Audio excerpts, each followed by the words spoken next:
Bonjour, c'est Anel Verdier, fondateur de l'Académie d'écriture Anel Verdier, et je vous retrouve aujourd'hui pour notre question-réponse hebdomadaire. La question d'aujourd'hui nous vient de Diane qui dit: Merci beaucoup pour votre offre. Pour ma part, je lis énormément et je sais que je suis capable d'écrire, mais je n'ai aucune espèce d'idée sur quoi écrire. On dirait que j'ai la tête vide. Merci de me lire. Merci à vous, Diane, de me lire.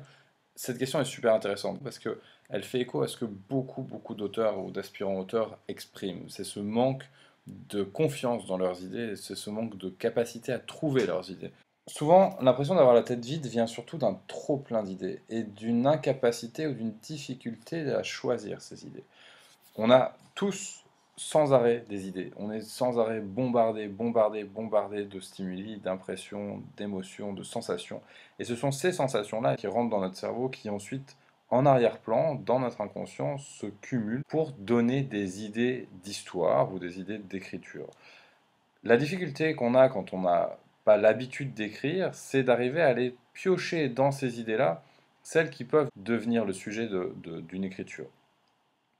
Et la plupart du temps, la raison principale pour laquelle on n'arrive pas à faire cette sélection, c'est qu'on ne sait pas, on ne se fait pas assez confiance dans le fait de choisir l'idée sur laquelle partir. C'est tout simplement un manque d'entraînement et de pratique. Et vous allez voir avec les trois astuces que je vais vous donner aujourd'hui que en vous entraînant, en pratiquant, en vous habituant à écrire tous les jours sur tout un tas de sujets, vous allez avoir beaucoup plus de facilité à avoir justement l'idée de sur quel sujet écrire. Voilà mes trois astuces pour aujourd'hui. Faire des listes, tenir un journal et identifier vos envies d'écriture. Qu'est-ce que j'entends par là? Faire des listes.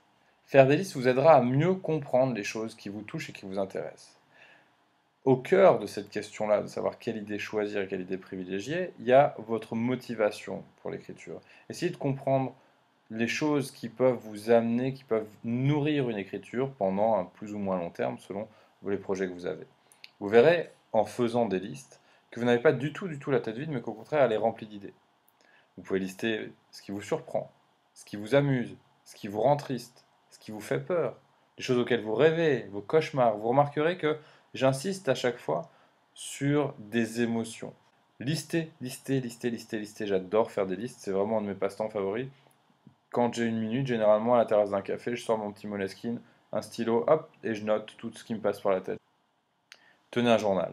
Pour l'instant, ce qui est important pour vous, c'est de vous mettre à écrire n'importe quoi tous les jours. Et vous allez voir qu'en faisant ça, vous allez huiler les mécanismes neurologiques qui sont à l'origine de votre écriture. Vous dites, j'ai envie d'écrire, je suis capable d'écrire, mais je n'ai pas d'idée. Allez creuser sur n'importe quel sujet. Prenez un des items de votre liste et écrivez sur cet item-là. Prenez la première pensée qui vous vient et écrivez sur cette pensée-là. Écrivez pendant 10-15 minutes, pas beaucoup plus. L'important, c'est la régularité, pas la quantité. La forme ne compte pas. Vous pouvez écrire sous forme de vers, ou sous forme poétique, ou sous forme très narrative. Vous pouvez écrire des longs paragraphes, vous pouvez écrire en rond, vous pouvez écrire en spirale. Faites comme vous avez envie, faites comme ça vient. L'important, c'est vraiment d'être dans ce rapport-là à l'écriture, ce rapport physique, de sortir justement de votre tête et de sortir du mental, vraiment revenir dans le physique. L'écriture est quelque chose de très physique, malgré le fait qu'on soit assis avec un stylo et que tout se passe on ait l'impression que tout se passe dans notre tête, il y a beaucoup de choses qui passent par le corps. Ce qui est important, et j'insiste, je sais que je me répète, mais j'insiste là-dessus, c'est d'écrire tous les jours, vraiment tous les jours, du lundi au dimanche, sans exception, 5 à 10 minutes. Ça suffit largement, mais il faut être dans cette habitude-là, parce que le cerveau est une machine d'habitude, elle aime retrouver certains rythmes, certains réflexes, certains rituels. L'écriture doit en faire partie. Et essayez de centrer ce journal sur vos émotions, sur les choses que vous ressentez. Troisième conseil, identifiez vos envies. Pour prendre une décision, donc choisir une idée en l'occurrence, pour ce qui nous intéresse, il vous faut une motivation. Posez-vous la question, est-ce que vous avez envie d'écrire? Vous dites je suis capable d'écrire, vous l'exprimez comme une frustration. Est-ce que vous avez vraiment envie d'écrire? Est-ce que ça vous manque? Si ça vous manque, qu'est-ce que vous avez envie d'écrire? Est-ce que vous avez envie d'écrire des histoires? Est-ce que vous avez envie d'écrire des anecdotes de votre quotidien? Est-ce que vous avez envie d'écrire des souvenirs? Est-ce que vous avez envie d'écrire l'histoire de quelqu'un d'autre, ou plutôt des idées que vous développeriez sous la forme d'un essai par exemple? Et pour exprimer quoi? Une partie de vous-même? Une curiosité? Une émotion? L'important, c'est pas que vous trouviez des réponses tout de suite, c'est que vous vous posiez les questions. Et les réponses vont venir d'elles-mêmes. L'important là-dedans, c'est de comprendre votre moteur, le moteur qui vous pousse vers l'écriture. Écrire, c'est une série d'habitudes.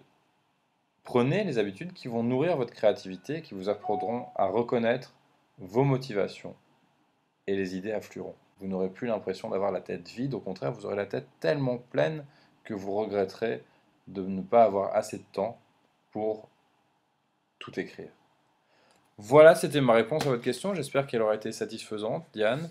Je vous remercie énormément pour cette question. Je vous propose de voir d'autres vidéos. Si vous avez aimé cette vidéo, partagez-la. Mettez le petit pouce qui dit que vous aimez la vidéo sur YouTube. Inscrivez-vous à la chaîne. Allez sur anaelverdier.com, inscrivez-vous à la newsletter. J'y partage des informations que je ne partage nulle part ailleurs sur l'écriture et sur mes offres de services et de produits. Je vous remercie énormément pour votre attention. Allez écrire, découvrez l'auteur qui est en vous dans comment libérer votre créativité. Que sont ces pages du matin? Disons simplement que ce sont 3 pages d'écriture manuscrite dans lesquelles on donne libre cours à ses pensées. Il n'y a pas de façon incorrecte de faire ces pages du matin. Ces vagabondages quotidiens ne sont pas censés être de l'art, ni même de l'écriture. J'insiste sur ce point, afin de rassurer tous ceux qui ne sont pas écrivains et qui veulent travailler à partir de cet ouvrage. Écrire n'est que l'un des outils. Dans ces pages, vous devez laisser votre main glisser le long de la feuille et noter absolument tout ce qui vous vient à l'esprit. Rien n'est insignifiant, trop bête, trop stupide ou trop étrange pour être exclu. Les pages du matin n'ont pas à paraître intelligentes, bien que parfois ce puisse être le cas. La plupart du temps, elles ne le seront pas et personne n'en saura rien, sauf vous. Personne n'est autorisé à lire vos pages du matin, sauf vous. Et vous-même, vous ne devrez pas les lire avant environ 8 semaines.